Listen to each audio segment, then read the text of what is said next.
کسی بھی تخلیق کار کی نگارشات میں اس کی اپنی فکر کار فرما ہوتی ہے، اس کا اپنا اسلوب ہوتا ہے، اس کا اپنا آہنگ اور لحن تشکیل پاتا ہے۔ لیکن تخلیقی عمل کو قدر وسیع سطح پر دیکھا جائے تو ہر شاعر کے ہاں وہ جس شعری روایت سے تعلق رکھتا ہے اس کے ماضی کے شعراء کی آواز بھی سنائی دیتی ہے۔ میرے اس جملے سے یقیناً آپ کے ذہن میں ٹی ایس ایلیٹ کا نظریہ روایت آیا ہوگا۔ ایلیٹ کے مطابق کوئی بھی شاعر اوریجنل نہیں ہوتا، کلی طور پر اوریجنل نہیں ہوتا، بلکہ اس کے تخلیقی عمل میں اس کے ماضی کے شعراء کی آواز بھی سنائی دیتی ہے۔ لیکن تخلیقی عمل کو دیکھا جائے تو محض ماضی کے شعراء کی آواز نہیں، بلکہ بعض اوقات کسی شاعر کی نظموں میں، اس کی غزلوں میں اس کے بعض معاصرین سے تخلیقی اخذ و استفادہ بھی نظر آتا ہے۔ میں نے تخلیقی اخذ و استفادہ کا لفظ اس لیے استعمال کیا ہے کہ بعض اوقات ہم کسی بھی بڑے شاعر پر سرقے کا یا توارد کا یا چوری کا اس طرح کا الزام ہم لگاتے ہیں، لیکن سرقہ اور چوری یہ قدر منفی چیزیں ہیں، لیکن تخلیقی اخذ و استفادہ یہ ایک مثبت چیز ہے۔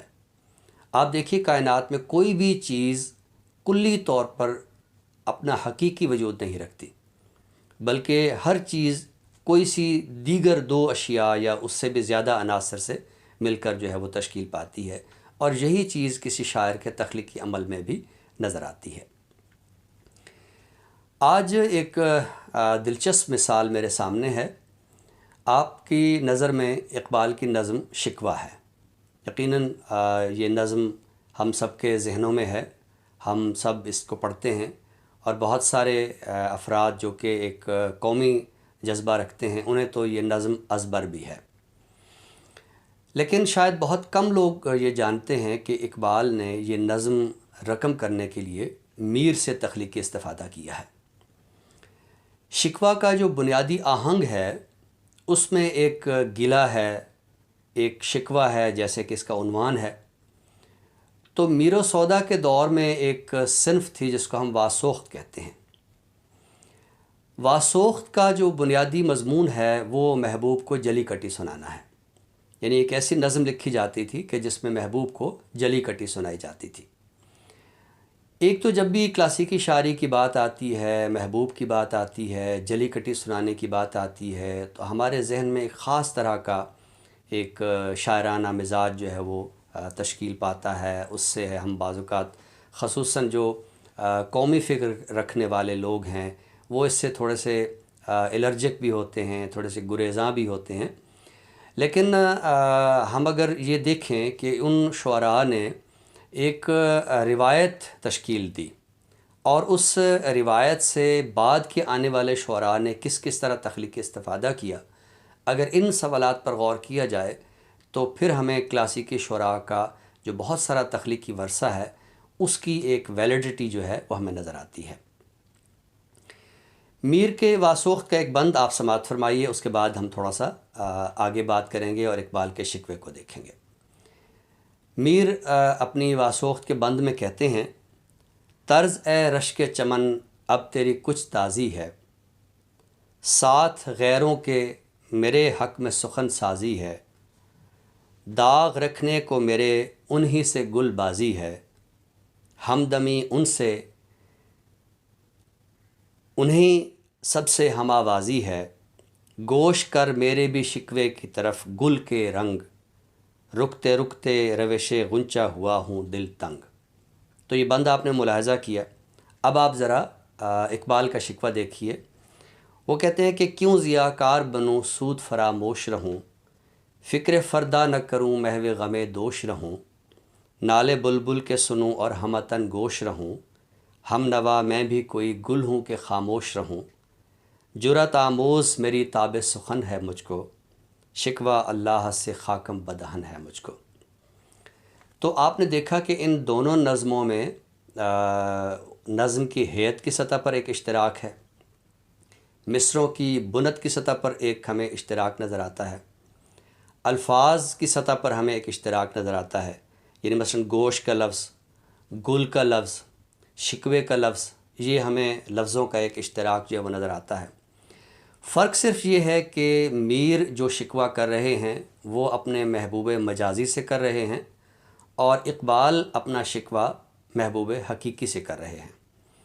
میر کا پرسپیکٹیو ہو سکتا ہے کہ ذاتی نوعیت کا ہو، کہ وہ اس سے محبت کرتے ہیں، لیکن یہ محسوس کرتے ہیں کہ ان کا جو محبوب ہے اس کی توجہ غیروں کی طرف زیادہ ہے، رقیب کی طرف زیادہ ہے، اور میر کی طرف کم ہے۔ تو اسی مضمون کو اقبال وسعت دیتے ہیں اور اسے تہذیبی سطح پر دیکھتے ہیں، اور اسی سوال کو جو میر نے یعنی اپنے بند میں اپنے محبوب سے گلہ کیا ہے، تو یہی گلہ ہمیں اقبال کے اس بند میں نظر آتا ہے۔ اب میں ایک اور بند آپ کی خدمت پیش کرتا ہوں۔ میر کہتے ہیں، پیشتر ہم سے کوئی تیرا طلبگار نہ تھا، ایک بھی نرگے سے بیمار کا بیمار نہ تھا، جنس اچھی تھی تیری لیک خریدار نہ تھا، ہم سوا کوئی تیرا رونق بازار نہ تھا،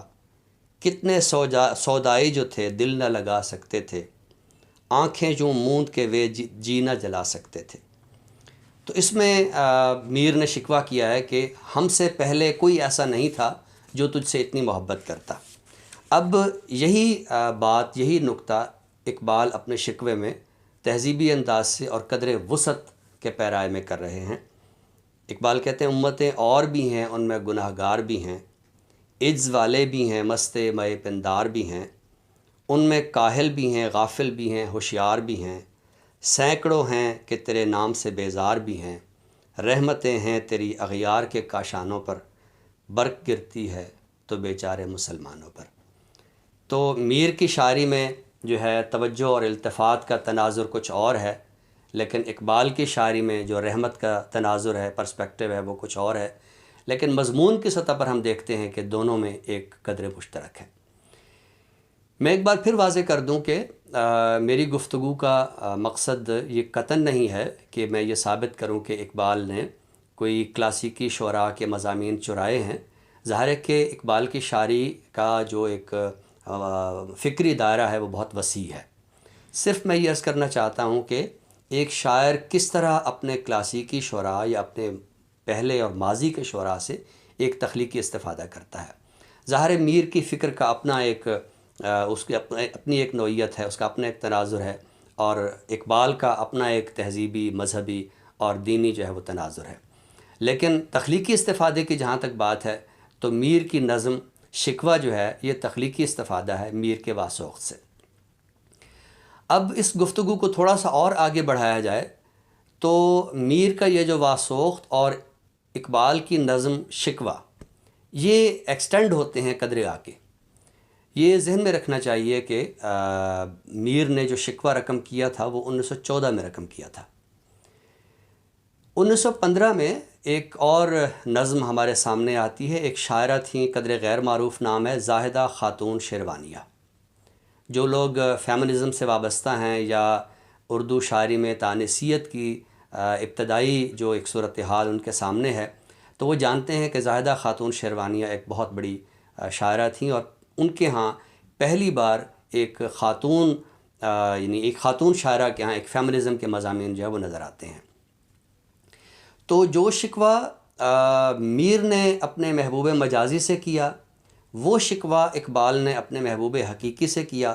اور یہی شکوہ تھوڑا سا آگے بڑھتا ہے اور فیمنزم کا روپ اختیار کرتا ہے، اور زاہدہ خاتون شیروانیہ اپنی نظم آئینہ حرم میں یہ گلہ اپنے خدائے مجازی سے کرتی ہیں۔ بنیادی بات یہ جو تینوں نظموں میں ہے مشترک وہ یہ ہے کہ آپ کی توجہ میری جانب نہیں ہے یا میرے مسائل کی جانب نہیں ہے اور کسی اور کی جانب ہے۔ تو میں یہاں زاہدہ خاتون شیروانیہ کی نظم آئینہ حرم سے ایک بند آپ کی خدمت میں پیش کرتا ہوں۔ آپ دیکھیے، وہ کہتے ہیں کہ بھائیو آہ رہے سینے میں مدفوں کب تک، دل ہی دل میں گلے تالے واجوں کب تک، آستیں سے ہو نہاں دیدہ پرخوں کب تک، غم کو پوشیدہ رکھے خاطر محزوں کب تک، حال دل کیوں نہ کہیں منہ میں زباں رکھتے ہیں، ہم بھی پہلو میں دل اور جسم میں جاں رکھتے ہیں۔ تو آپ نے دیکھا کہ بالکل وہی آہنگ ہے جو میر کے ہاں ہے، جو اقبال کے ہاں ہے، اور شکوے کا وہی انداز جو ہے وہ آگے بڑھتا ہے اور وہ زاہدہ خاتون شیروانیہ کے ہاں نظر آتا ہے۔ یہاں میں اقبال کی شکوے سے ایک بند اور پڑھتا ہوں اور پھر زاہدہ خاتون شیروانیہ کا ایک بند آپ کی خدمت میں۔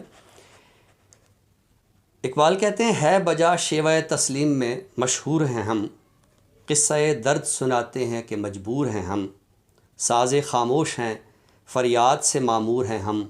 نالہ آتا ہے اگر لب پہ تو معذور ہیں ہم، اے خدا شکوہ ارباب وفا بھی سن لے، خوگر حمد سے تھوڑا سا گلا بھی سن لے۔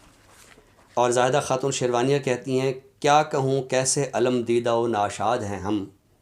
خستہ جور ہیں ہم، کشتہ بیداد ہیں ہم، تختہ مشق سنا بازی صیاد ہیں ہم، آدمی کاہے کو ہیں پیکر فولاد ہیں ہم، ہائے یہ ظلم کہ بے جرم چلائیں خنجر،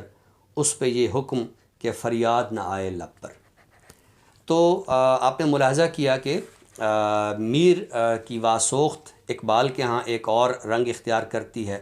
اور وہی نظم جب آگے بڑھتی ہے تو زاہدہ خاتون شیروانیہ کے ہاں ایک تانیسی اسلوب اور تانیسی رنگ ہمیں نظر آتا ہے۔ تو آج کی گفتگو کا مقصد یہ ہے کہ ہمیں کسی بھی شاعر کے ہاں جب ہم ایک اس کا تخلیقی اثاثہ دیکھتے ہیں، سرمایہ دیکھتے ہیں، تو ہمیں یہ بھی دیکھنا چاہیے کہ اس شاعر نے، اس تخلیق کار نے اپنی شعری روایت سے کس حد تک استفادہ کیا ہے۔ یہ تخلیقی اخذ و استفادہ ہر جینون اور ہر بڑے اور ہر عظیم شاعر کے ہاں نظر آتا ہے۔ گفتگو کے آغاز میں نے ٹی ایس ایلیٹ کی بات کی تھی، تو یہاں میں ایلیٹ کا ایک اور جملہ بھی دہرا دوں کہ ایلیٹ نے یہ کہا تھا کہ ماضی کے شعراء سے استفادے سے میری مراد یہ نہیں ہے کہ جیسے کوئی شاعر کچی پکی عمر میں، یہ ابتدائی شاعری میں اپنے ماضی کے شعراء کی ایک اعتبار سے نقل اتارتا ہے، بلکہ میں پختہ عہد کی شاعری کی بات کر رہا ہوں۔ تو جیسے ایک بچہ اپنے بچپن میں بڑوں کی نقل اتارتا ہے، لیکن جب وہ بڑا ہو جاتا ہے تو وہ نقل نہیں ہوتی ہے، بلکہ ایک خاص طرح کی فطرت والدین کی، بزرگوں کی اس کے اندر ایک جذب کرتی ہے، وہ اپنے پورے ماحول کو اپنے اندر جذب کرتا ہے اور اس طرح اس کی ایک شخصیت تشکیل پاتی ہے۔ تو کسی بھی تخلیق کار کی جو تخلیقی شخصیت ہوتی ہے، اس کے تشکیل پانے میں اس کا جو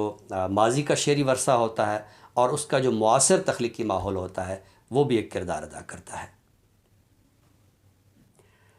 پس گفتگو ایک تصحیح ضروری ہے کہ دوران گفتگو میں نے یہ عرض کیا کہ میر نے اپنا شکوہ 1914 میں رقم کیا تھا۔ ظاہر ہے کہ یہ میر کے شکوے کی بات نہیں ہے، یہ اقبال کے شکوے کی بات ہے۔ بس وہ جب بارش ہو رہی ہوتی ہے تو پھسلن بھی ہوتی ہے، تو ایسے گفتگو کی روانی میں بھی ایک لسانی پھسلن جو ہے وہ جنم لیتی ہے۔ تو اس سے میں نے یہ گزارش کی کہ یہ میر نے 1914 میں شکوہ رقم کیا، یہ اقبال کے شکوے کی بات ہے۔